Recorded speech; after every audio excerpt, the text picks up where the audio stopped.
The absence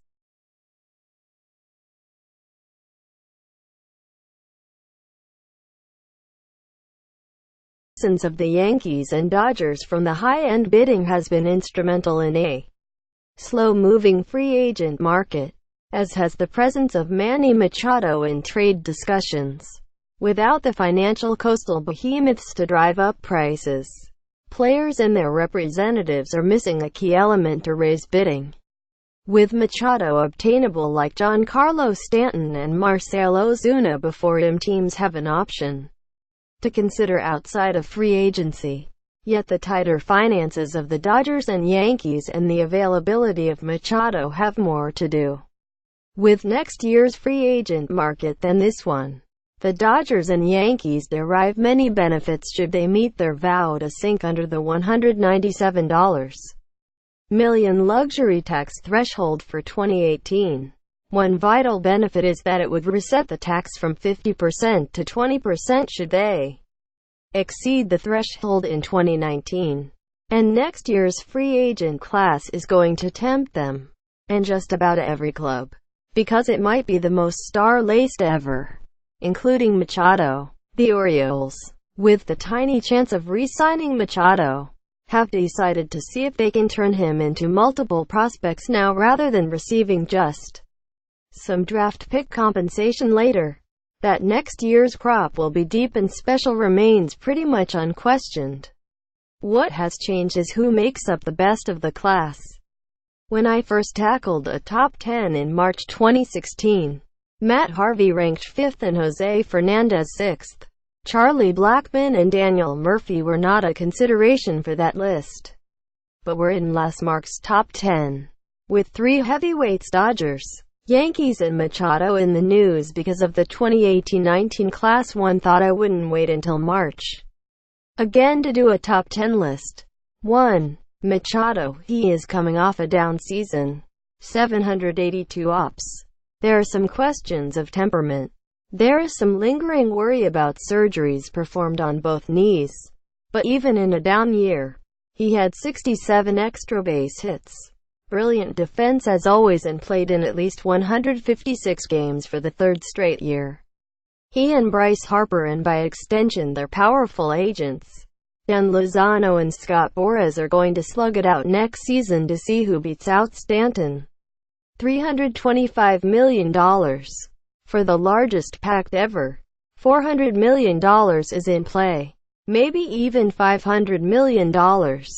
Machado gets the slight note here because of his defensive value, which would only rise if he moves back to short this year. 2. Harper. The expectation for so long was that he would end up a Yankee. But if you hadn't heard, their corner outfield now has Stanton and Aaron Judge. That can hurt his market, but not much. It is important to remember that both Harper and Machado will play at 25 next year, and both are younger than Judge. 3. Clayton Kershaw. Unless his back issues completely level and more another serious injury arises, Kershaw will almost certainly opt out of the final 2 years at $65 million owed him. At which point the fascination will become whether the Dodgers, with greater discipline when it comes to finances, will ignore the back-end calendar. Kershaw turns 30 in March, to lavish another pitching record packed on the great lefty. In the same genre, it is less certain that David Price opts out of the final 4 years at $127 million, since there are even more health concerns with him, plus questions if he remains an elite starter. But might he want to exit Boston so much that he puts himself back on the market? 4. Dallas Keuchel. With all the talk for years that the Yankees would end up with Harper or Machado from this class, I might put my money on Keuchel as a latter-day Jimmy Key, an athletic lefty, proven postseason performer whose craftiness should allow his stuff to age well. 5. Blackmon. 2 years ago, Andrew McCutchen or A.J. Pollock lined up as the best center fielder in this class, but Blackmon just finished 5th for the NL MVP. The concerns. 1. He turns 32 in July. 2. His 239 ops at home, 784 away, reflects that he gets big advantages from playing at Coors. 6. Josh Donaldson. He would be in line for similar pay to Machado if not for the age discrepancy. Donaldson turned 32 this month. He still posted huge numbers last year even with a calf injury having cost him 6 weeks early. 7. Andrew Miller. One of the captivating storylines from next offseason is which great reliever gets the biggest contract with Miller.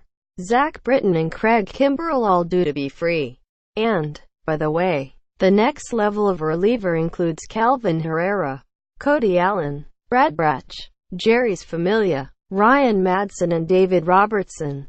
8. Marvin Gonzalez. The way the game is trending has elevated Gonzalez's reputation with the ability to play multiple positions well, and so did a career-best 907 ops last year in his age 28 season. 9. Elvis Andrus. Not long ago, it seemed unlikely he would opt out of the final 4 years at $58 million due. But then in 2017 Andrus had a 20-homer, 25-steal, 808 ops season to go along with his usual stellar defense. Plus, he will play next year at 29. And as great as this free agent class looks, it does not have shortstop depth. 10. Murphy. There were a lot of ways to go here, with even Brian Dozier and DJ LeMahieu second base options over Murphy, who does turn 33 in April and had right knee surgery in the offseason. Players such as Harvey, Michael Brantley, McCutchen and Garrett Richards will try to recapture a better piece from their past.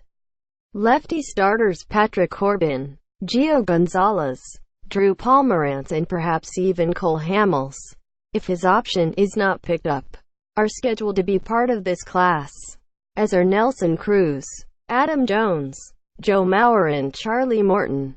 The quality and depth show why the Dodgers and Yankees are angling to position themselves as well as possible for next year's free agent class, even while a logjam remains with this one.